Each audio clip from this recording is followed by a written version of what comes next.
මේ කවුරුවත් කීලා නැහැ. මේ හැමෝම හුරු වෙච්ච අය.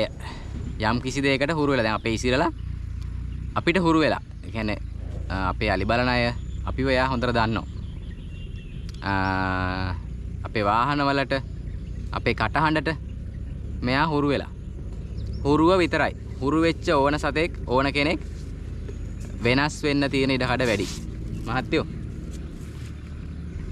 මේ මෙහෙම හිටියට ඉසිරටත් වෙනස් වෙන්න තියෙන ඉඩකඩ වැඩි. හැබැයි අපි ගනුදෙනු කරන විදිය මෙයාලගේ ගොඩක් වෙනස්. මොකද අපි ගනුදෙනු කරන්නේ ආදරෙත් එක්ක. ඒක නිසා මෙයාලට අපිත් එක්ක පිරිමහ ගන්න තරම් වෛරයක් නැහැ. හැබැයි ආදරෙත් එක්ක නැතුව සමහර වෙලාවට දඬුවම් එක්ක ගනුදෙනු කරන අයට සමහර අවස්ථාවල් වල